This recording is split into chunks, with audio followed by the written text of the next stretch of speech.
Hello friends. आज मैं आप सभी के लिए बहुत ही शानदार मूवी लेकर आया हूं। ये मूवी आप सभी को बहुत पसंद आएगी और आप सभी से रिक्वेस्ट है कि प्लीज मूवी को आखिरी तक देखें और वीडियो को लाइक और चैनल सब्सक्राइब करें। कहानी मियामी शहर में शुरू होती है। टैक्टिकल नारकोटिक्स टीम की कैप्टन जैकी एक परेशान मुखबिर को दिलासा देती है, जिसे यकीन है कि कोई उस पर और उसके घर पर नजर रख रहा है। जैकी उसे भरोसा दिलाती है, कहती है कि वो लगभग पहुंच गई है। जैसे ही जैकी अपनी कार से उतरकर पैदल आगे बढ़ती है, अचानक उसे गोली लग जाती है। चोट लगने के बावजूद जैकी किसी को मैसेज भेजने में कामयाब हो जाती है। कुछ ही देर बाद स्की मास्क पहने एक आदमी उसे गोली मार देता है। जैकी की मौत के बाद उसकी टीम जासूस नुमा माइक और लोलो के साथ सार्जेंट जेडी को एफबीआई पूछताछ के लिए बुलाती है। इस बीच चीफ टॉम लेफ्टिनेंट डैन से बात करते हैं, जिसे हाल ही में जैकी की मौत के बाद प्रमोशन मिला है। टॉम डैन से पूछते हैं कि क्या फेडरल एजेंसियों ने उसे क्लीन चिट दे दी है। डैन हाँ में सिर हिलाता है, कहता है कि उन्होंने उसकी बात मान ली है। फिर टॉम पूछते हैं कि जैकी अपनी मौत से पहले किस चीज का पीछा कर रही थी। डैन जवाब देता है, पैसा, बहुत सारा पैसा।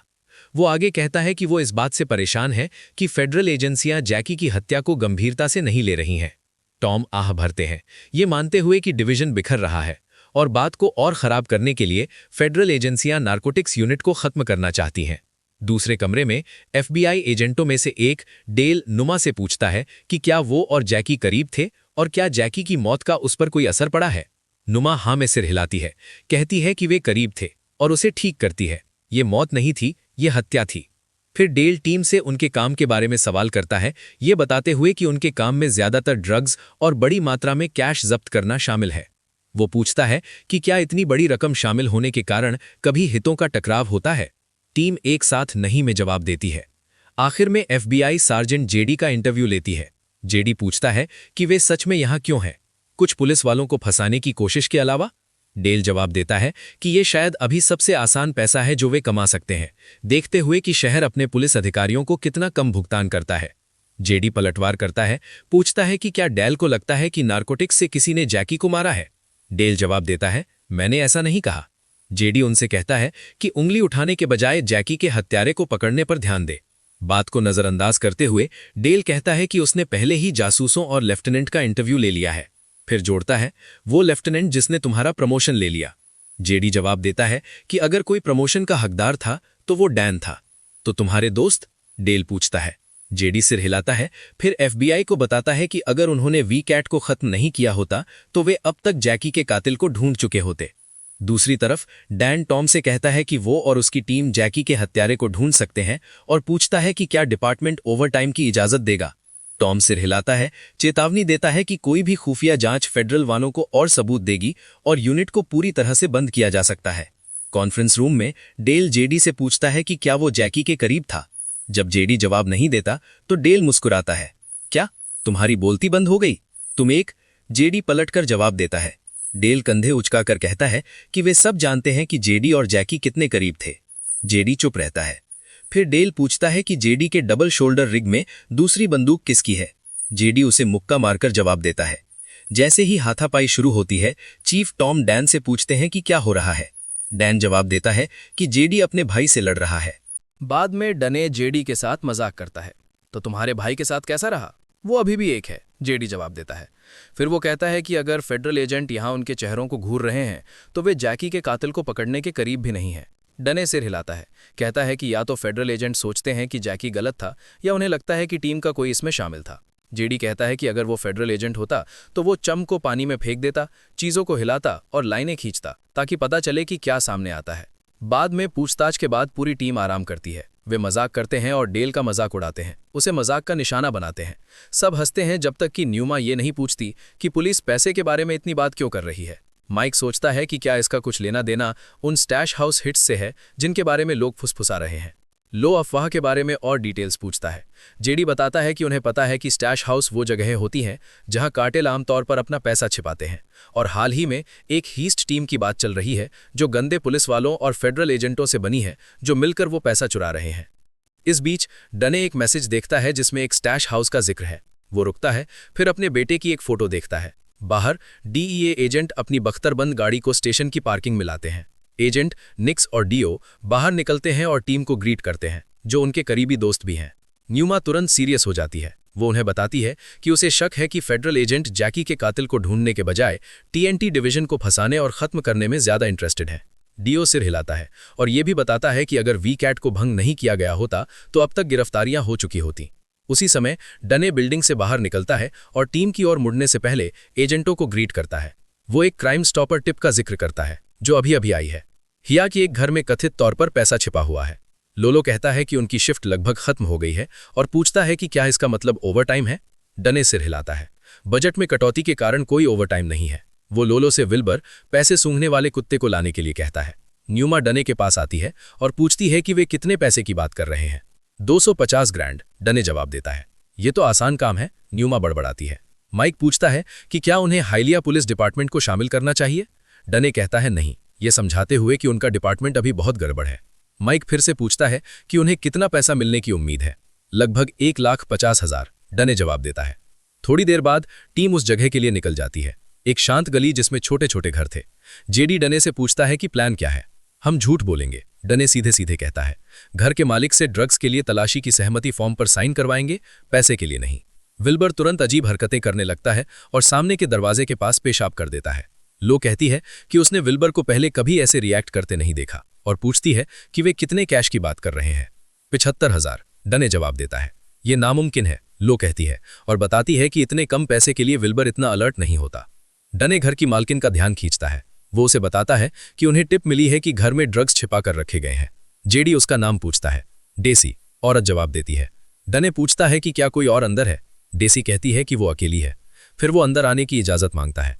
शक होने पर डेसी वारंट मांगती है। डने मानता है कि उनके पास वारंट नहीं है, लेकिन कहता है कि उनके पास तलाशी की सहमति फॉर्म है। अगर उसके पास छिपाने के लिए कुछ नहीं है तो वो उस पर साइन करके उन्हें घर की तलाशी लेने दे सकती है। थोड़ी देर हिचकिचाने के बाद डेसेसी फॉर्म पर साइन कर देती है। अंदर लोला विल्बर का पट्टा हटा देती है। कुत्ता तुरंत छत की ओर भौंकने लगता है।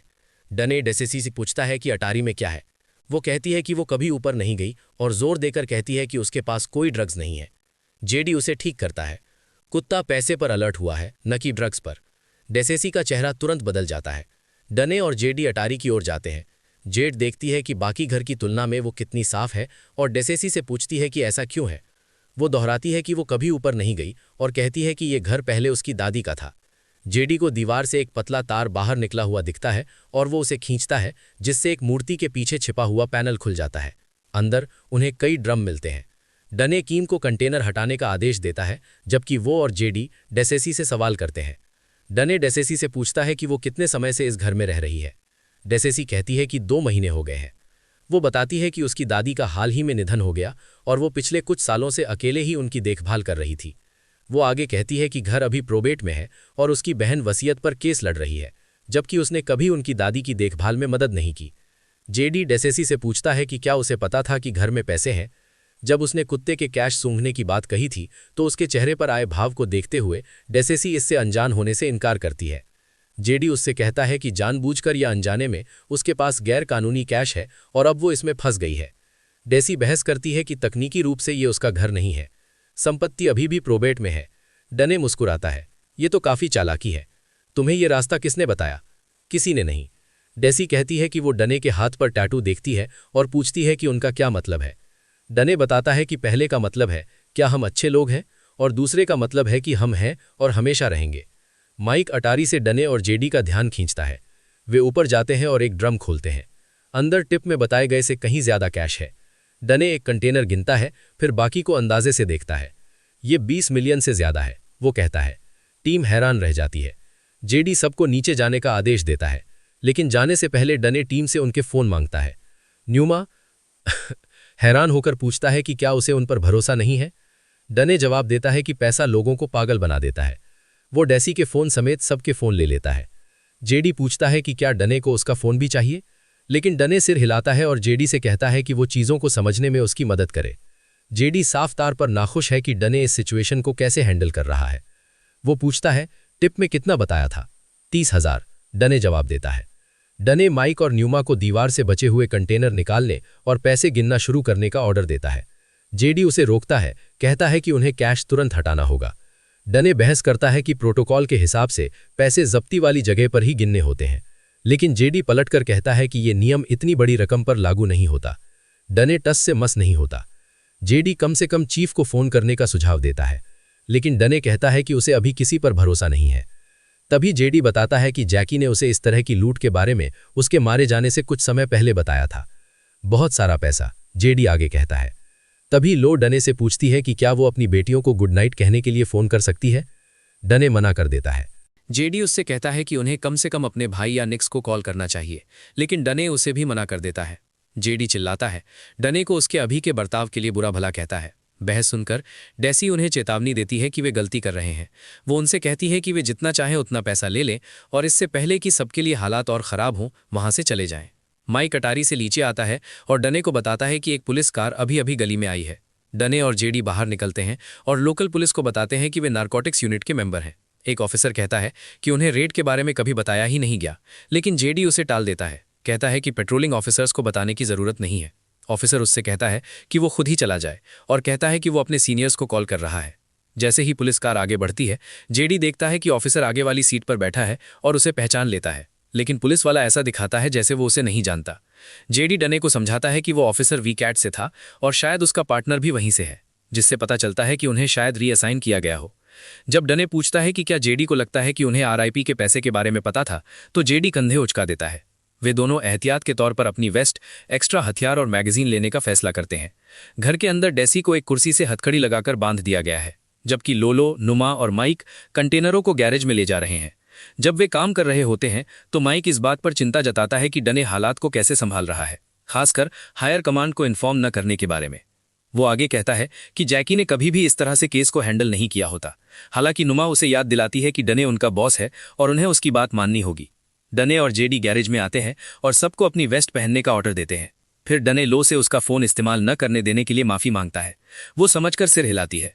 डने माइक को बाहर कवर लेने के लिए कहता है। फिर वो कैश का एक बंडल उठाता है और लोलो और नुमा को इंस्ट्रक्शन देता है, अगर किसी बंडल पर 250 लिखा है तो उसे वैसे ही छोड़ दो, लेकिन अगर कोई लेबल नहीं है तो उसे गिनो। फिर वो हंसता है और कहता है कि अगर वे बस पैसे चुरा लेते तो ये बहुत आसान होता। बाहर माइक चुपके से एक बर्नर फोन से चीफ को टेक्स्ट मैसेज भेजता है। अंदर डेसी डने को बताती है कि जब से वो यहाँ आई है उसे किसी का फोन आ रहा है जो उसे कुछ घंटों के लिए घर छोड़ने के लिए कह रहा है। वो जोर देकर कहती है कि उसे नहीं पता कि कौन कॉल कर रहा है। डने पूछता है कि उसने पहले जब उनसे पैसे लेकर चले जाने को कहा था तो उसका क्या मतलब था। डेसी बताती है कि अगर कभी पुलिस आसपास छानबीन करने आए तो उसे यही कहने के लिए कहा गया था। उसे एक छोटे लड़के की फोटो दिखती है और वो डने से उसके बारे में पूछती है। डने कहता है, मेरा बेटा। जैसे ही डने डेसी की फाइल देखता है उसे पता चलता है कि वो एक सीक्रेट इन्फॉर्मर है।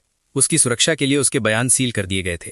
डेसी मानती है कि उसके एक्स बॉयफ्रेंड ने ड्रग्स और पैसे चुराए थे और उसने सुरक्षित रहने के लिए पुलिस के साथ सहयोग किया था।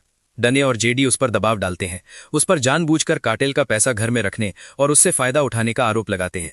डेसी चुप रहती है। अचानक एक पुराना रोटरी फोन बजता है। डेसी घबरा जाती है और उनसे फोन न उठाने को कहती है, लेकिन जेडी फिर भी उठा लेता है। एक बदली हुई आवाज उन्हें चेतावनी देती है कि 30 मिनट के अंदर $1.5 लाख लेकर घर छोड़ दे, नहीं तो सब मारे जाएंगे। जेडी फोन काट देता है और डने को देखता है। हमारे पास उनके आने से पहले 30 मिनट है। फिर जेडी डने से पूछता है कि उसने टिप के बारे में झूठ क्यों बोला, उसने उसे 300 ग्रैंड क्यों बताया जबकि कॉलर ने अभी 150 कहा था। वो जानना चाहता है कि असल में क्या हो रहा है। डने उसे टाल देता है और कहता है कि उसे ये सब संभालने दे। जेडी पलटकर कहता है कि जब से वे आए हैं डने अजीब हरकतें कर रहा है। वो क्राइम स्टॉपर टिप देखने की मांग करता है, ये मानते हुए कि उसे अब डने पर भरोसा नहीं है और उसे लगता है कि वो पैसे चुराने की योजना बना रहा होगा। डने उसे बताता है कि उसके पास अभी टिप नहीं है। जेडी आहा भरता है और डने से कहता है कि वो चीफ को फोन करे, नहीं तो वो खुद करेगा। गैरेज में लड़कियां कैश गिन रही हैं। लो एक बंधा हुआ नोटों का बंडल उठाती है और नुमा से कहती है कि सिर्फ ये एक बंडल ही उसकी जिंदगी बदलने के लिए काफी होगा। इस बीच जेडी डीईए से निक्स को फोन करता है। वो क्राइम स्टॉपर टिप के बारे में बताता है। उसकी आवाज में तनाव है क्योंकि वो बताता है कि इस मामले में बहुत ज्यादा कैश शामिल है। वो ये चिंता भी जाहिर करता है कि डने ने अभी तक चीफ को इसके बारे में नहीं बताया है। निक्स एक परेशान करने वाली संभावना बताता है। क्या होगा अगर जिस टैश हाउस में वे अभी हैं वो वही हो जिस पर जैकी काम कर रहा था और डने को इसके बारे में पता चल गया हो। वो बताता है कि चूंकि डने दूसरे नंबर पर था इसलिए उसे इसके बारे में पता चल गया होगा। निक्स तो ये भी कहता है कि डने ने पैसे चुराने के लिए जैकी को मार दिया होगा। जेडी अपने दोस्त का बचाव करता है, लेकिन निक्स उसे याद दिलाता है कि डने ने कैंसर से अपने बेटे को खो दिया है। उसकी शादी टूट गई है और अब उसके पास खोने के लिए कुछ नहीं बचा है।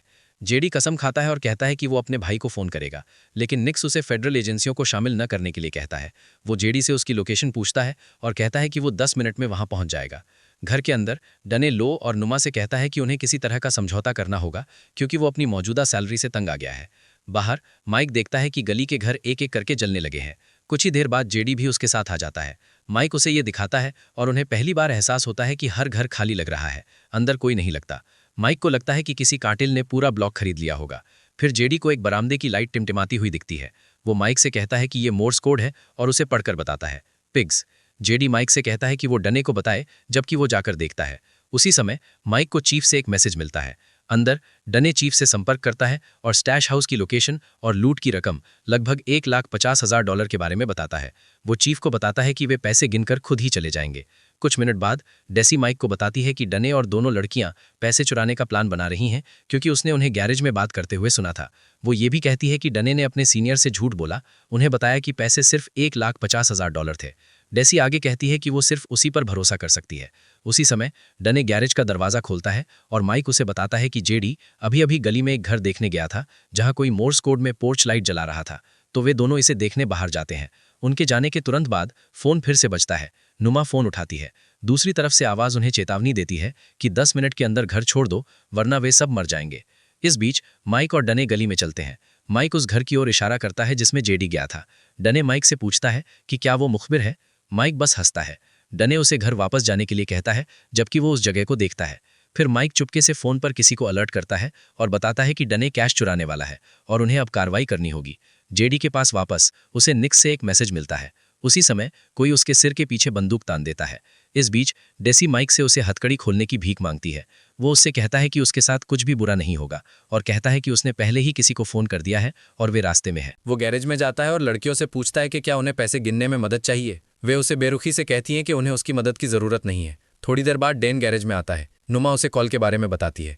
उनके पास लोगों को मारना शुरू करने से पहले 10 मिनट हैं। माइक पूछता है कि जेडी कहाँ है। डेन जवाब देता है कि वे अलग हो गए थे। अचानक लाइट चली जाती है। गोलियों की बौछार शुरू हो जाती है। गोलियां बरस रही हैं। इस अफरा तफरी में लोलो को गोली लग जाती है। डेन नुमा से कहता है कि वो उसके साथ रहे जबकि वो और माइक नकाबपोश हमलावरों का पीछा करते हैं। अंदर वापस आकर नुमा लो के घाव पर पट्टी करती है और डेसीसी के हथकड़े खोल देती है। बाहर माइक और डेन बंदूकधारी के करीब पहुंचते हैं। डेन उनमें से एक को मारने में कामयाब हो जाता है, लेकिन बाकी 2 भाग जाते हैं। जेडी डेन को उस आदमी को मारने से रोकता है, ये बताते हुए कि वही पोंछ की लाइट चला रहा था।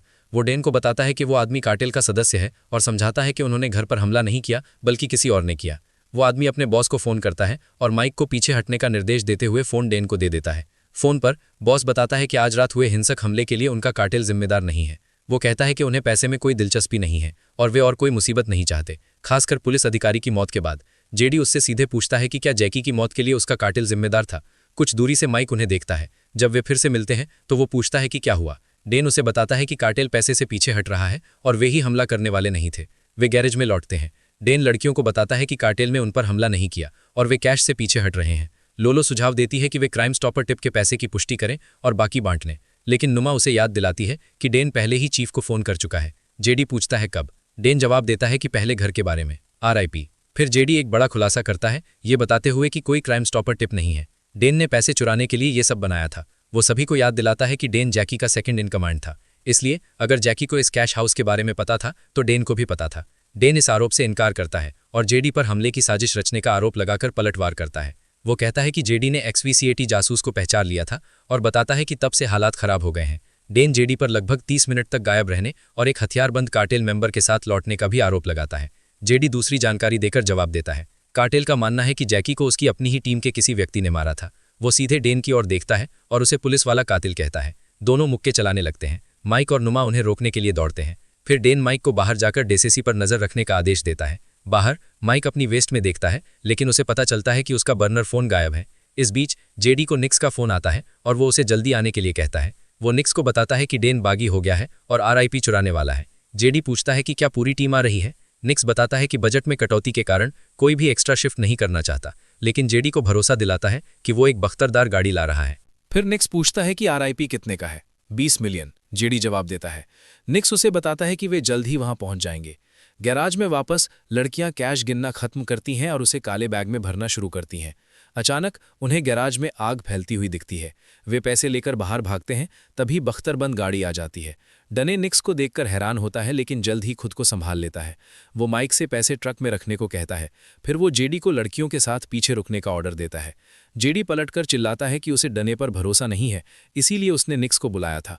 वे फिर से बहस करने लगते हैं, लेकिन निक्स बीच में आकर उन्हें अलग करता है और दोनों को गाड़ी में बैठने का ऑर्डर देता है। बख्तरबंद ट्रक के अंदर जेडी सावधानी के लिए अपनी बंदूक निकालता है। डने भी ऐसा ही करता है। डने पूछता है कि वे पैसे कहाँ ले जा रहे हैं। डीईए ने अस्पताल के पास फार्गो को पकड़ा हुआ है, निक्स जवाब देता है। जेडी एक मैसेज टाइप करता है। निक्स पूछता है कि ये किसके लिए है। जेडी कहता है कि उसने अभी चीफ को मीटिंग की जगह के बारे में मैसेज किया है और ये भी बताया कि डने ने पहले ही उन्हें इन्फॉर्म कर दिया था। नहीं, उसने नहीं किया, माइक कहता है।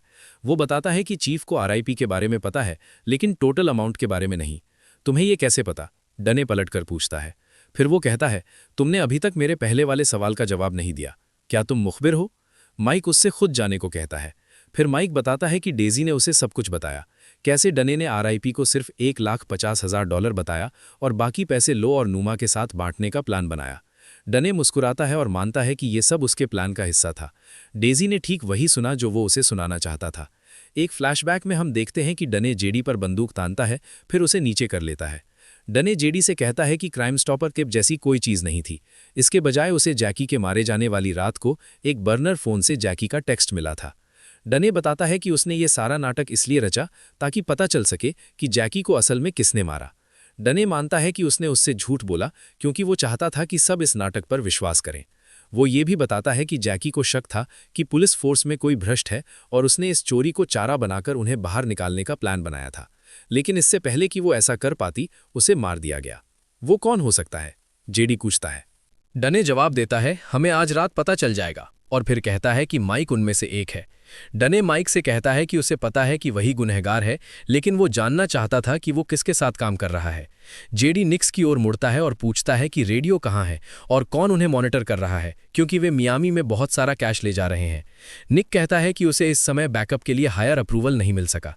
जेडी बताता है कि उसने उसे बताया था कि आरआईपी कितने का था। निक्स पलटकर कहता है कि जेडी ने उसे ये भी बताया था कि डने भ्रष्ट है। डने माइक से कहता है कि उसने ये देखने के लिए भ्रष्ट होने का नाटक किया कि पैसे चुराने कौन आएगा। फिर जेडी सीधे निक्स पर आरोप लगाता है, कहता है कि उसी ने घर पर फोन किया था और वीकैट पुलिस वालों से गोली चलवाई थी। निक्स आरोप से इनकार करता है, जोर देकर कहता है कि वो भ्रष्ट नहीं है। माइक अपना बर्नर फोन वापस मांगता है और एक नंबर डायल करता है। कुछ ही देर बाद निक्स की वेस्ट के अंदर रखा फोन बजने लगता है। निक्स तुरंत माइक को गोली मार देता है। ड्राइवर अपना हथियार उठाता है और जेडी और डने को गोली मारने की कोशिश करता है, लेकिन जेडी पहले रिएक्ट करता है और उसे मार देता है। हालांकि निक्स जेडी और डने दोनों को बंधक बनाने में कामयाब हो जाता है और अपने साथी को डियो की लाश सड़क पर फेंकने का आदेश देता है। जेडी धीरे से कुछ बड़बड़ाता है।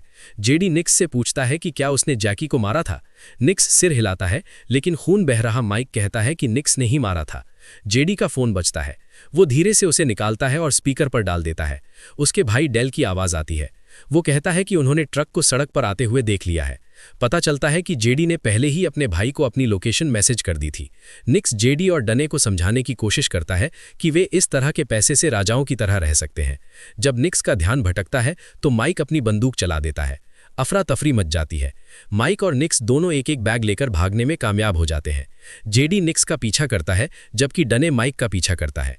एक जोरदार कार चेस के बाद जेडी आखिरकार एक ओवरपास के पास निक्स को पकड़ लेता है। निक्स बैग खोलता है और अंदर कोई कैश नहीं पाता, क्योंकि जेडी ने पैसे पुराने टेलीफोन बुक से बदल दिए थे। निक्स अपनी बंदूक उठाता है और गोली चलाने की कोशिश करता है, लेकिन जेडी पहले गोली चला देता है, जिससे वो मारा जाता है। इस बीच डने दलदल में माइक का पीछा करता है। एक तनावपूर्ण पीछा करने के बाद वो आखिरकार उसे पकड़ लेता है और हथकड़ी लगा देता है। टीम पैसे एफबीआई को सौंप देती है, $20,65,480। डेसी को एक सीक्रेट इन्फॉर्मर होने के लिए $4 मिलियन दिए जाते हैं। जेडी अपने भाई को गले लगाता है और पिछले दिन की लड़ाई के लिए माफी मांगता है। फिर डेसी डने को धन्यवाद देती है और कहती है, तुम्हें पता था कि मैं माइक को सब कुछ बता दूंगी।